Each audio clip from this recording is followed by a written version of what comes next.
आज के इस क्लास में हम सभी लोग पढ़ने वाले हैं क्लास 10th के फिजिक्स। चैप्टर नंबर हम लोग का 5 होगा, जो कि विद्युत धारा और चुंबकीय प्रभाव है।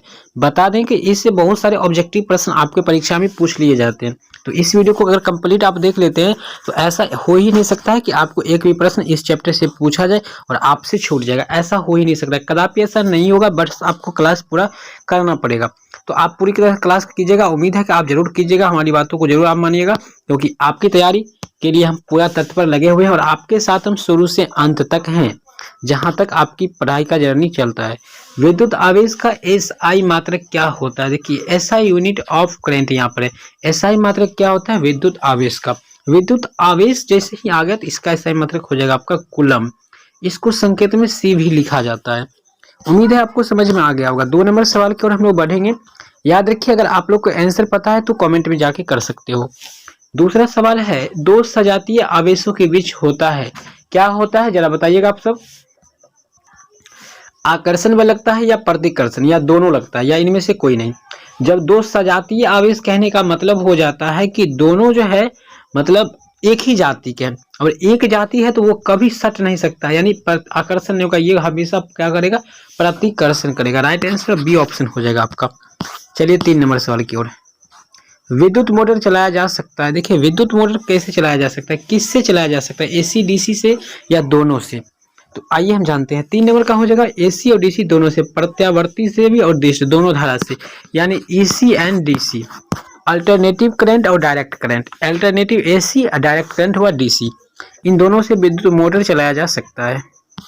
4 नंबर सवाल है, हम सभी से पूछा जा रहा है, विद्युत मोटर की क्रिया किस पर आधारित है? याद रखिएगा, बहुत ज्यादा भी क्वेश्चन है कि विद्युत मोटर की क्रिया जो है ये है विद्युत धारा और चुंबकीय प्रभाव पे कार्य करता है।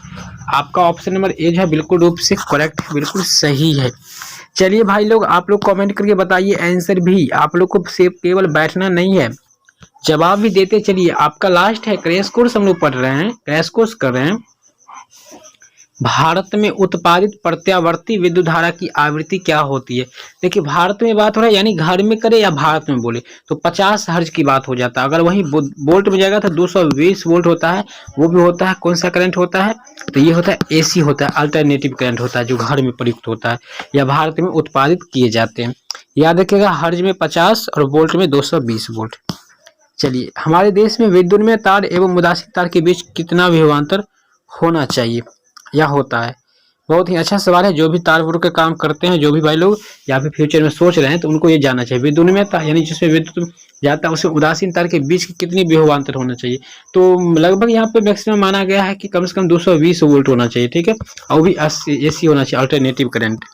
चलिए 7 नंबर, विद्युन्मय तार किस रंग का होता है? जो विद्युन्मय तार होता है वो किस रंग का होता है? तो याद रखिएगा, वो जो होता है आई थिंक लाल रंग का होता है। बी ऑप्शन हो जाएगा, बिल्कुल सही ही है। 7 का लाल ही हो जाएगा, नीचे आंसर भी होगा, हाँ लाल होगा। 8 नंबर सवाल है, घरेलू विद्युत परिपथ में उदासीन तार का रंग कैसा होता है? मेरे भाई, उदासीन तार अगर पूछा जाए तो उसका तो लाल होता है, सदैव आपको याद रखना चाहिए। जो उदासीन तार होता है उसका रंग जो होता है काला होता है। चुंबकीय क्षेत्र का एसआई मात्रक क्या होता है? मेरे भाई, चुंबकीय क्षेत्र की एसआई मात्रक पूछा गया है। ये काफी भी क्वेश्चन है, ये भी क्वेश्चन। तो इसका जो जवाब होगा वो हो जाएगा आपका टेस्ला हो जाएगा, बी।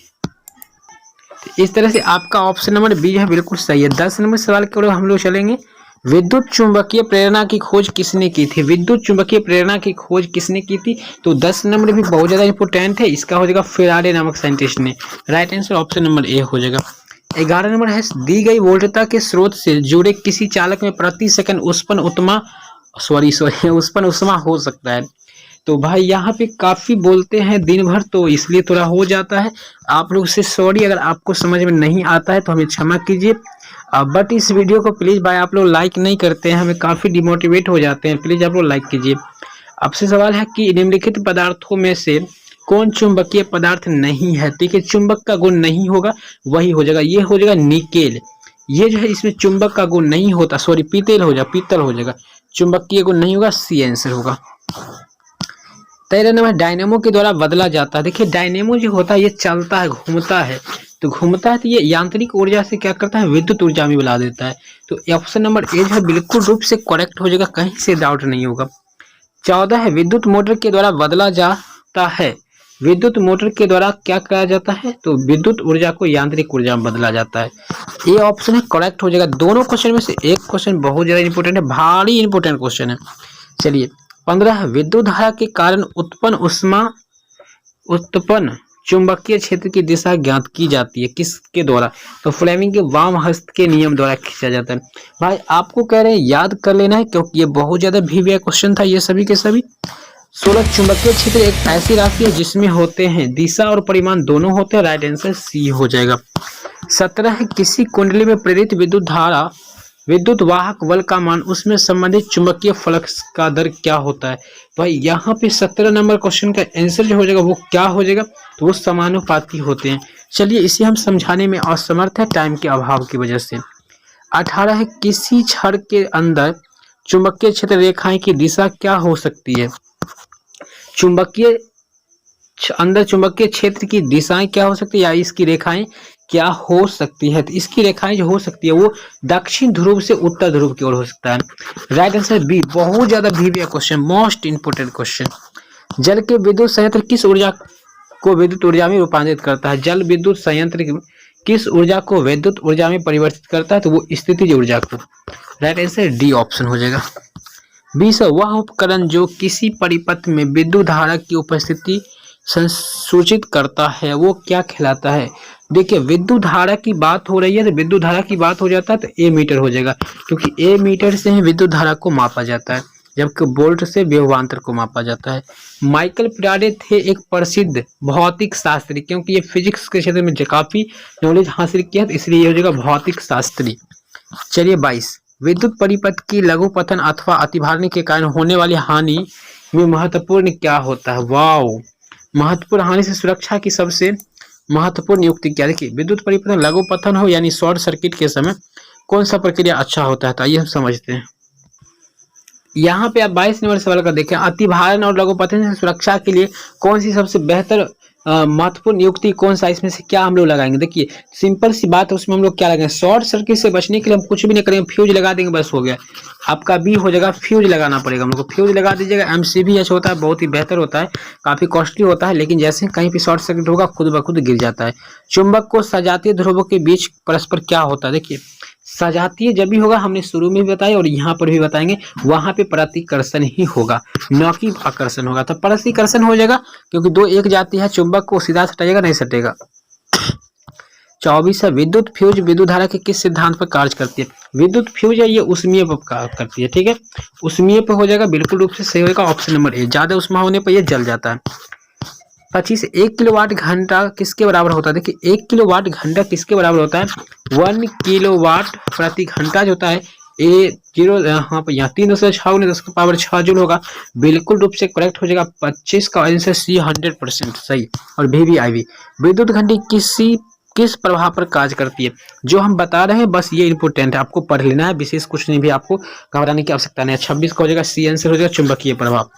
27 की ओर बढ़ेंगे, लघुपतन के समय विद्युत परिपथ में विद्युत धारा का मान क्या होता है। मेरे भाई लघुपतन के समय विद्युत धारा का मान जो होता है ये काफी बढ़ जाता है, जबकि प्रतिरोध शून्य हो जाता है। धारा बढ़ जाता है, प्रतिरोध शून्य।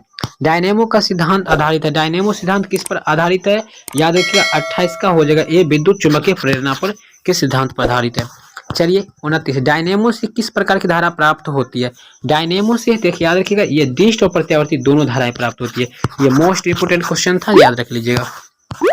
विद्युत बल्ब में कौन सी गैस भरी जाती है, बहुत ही सिंपल सी बात है, वहां पे नाइट्रोजन भरा जाता है और प्लस में आर्गन भरा जाता है, तो यहाँ पे निष्क्रिय गैस बनेगा, क्योंकि आर्गन एक निष्क्रिय गैस है, या फिर इसको नोबल गैस करते हैं। राइट आंसर सी ऑप्शन हो जाएगा। 31 से पृथ्वी का विभव होता है। भाई हम बता रहे हैं आप लोग को, इससे अलग नहीं पूछा जाएगा। क्या आप लोग यहाँ तक क्लास किए हैं तो कमेंट कीजिए, पृथ्वी का विभव क्या होता है। मेरे भाई पृथ्वी का विभव जो होता है, विभव वो होता है शून्य होता है, इस चीज को हमेशा याद रखिएगा। चुंबकीय बल क्षेत्र का एसआई मात्रक क्या, चुंबकीय बल क्षेत्र का एसआई मात्रक जो होता है वो होता है आपका ऑप्शन नंबर डी होगा, न्यूटन प्रति एम्पियर। 33 है चुंबकीय क्षेत्र के प्रभाव में विद्युत धारा का मान क्या होता है। भाई 33 का हो जाएगा ऑप्शन नंबर सी, यहाँ पे मारिएगा। 34 35 तक ही सवाल था, ज्यादा नहीं है सवाल इसमें, तो इस क्लास को हम यहीं तक रहने देंगे। 34 नंबर का जो आंसर होगा ऑप्शन नंबर यहाँ फ्लेमिंग का वाम हाथ से नियम हो जाएगा। क्वेश्चन आप रीड कर सकते हैं। बाकी कॉलम किस का एसआई मात्रक। देखिए कूलम हम शुरू में पढ़े थे, किसका एसआई मात्रक आप लोग कमेंट करके बताइए। विशेष रूप से जानकारी लेने के लिए और पढ़ने के लिए आपको क्या करना है, गूगल पे चले जाना है और यहाँ पर इस बात को सर्च करना है। सर्च करने के बाद आपके सामने जो भी होगा ब्यौरा वो खुलकर आ जाएगा और आप आसानी से वहां से क्लास कर सकते हो। उम्मीद करते हैं ये वीडियो आपको काफी पसंद आया होगा और इस क्लास से आपको काफी लाभ मिला होगा। तो मिला है तो आप चैनल को सब्सक्राइब कर लीजिए, साथ ही बेल आइकन को दबा लीजिए ताकि आने वाले हर एक प्रकार की वीडियो आपको सबसे पहले मिले। इसके लिए बेल आइकन को भी दबा लेना। मिलते हैं नेक्स्ट टाइम, तब तक के लिए जय हिंद।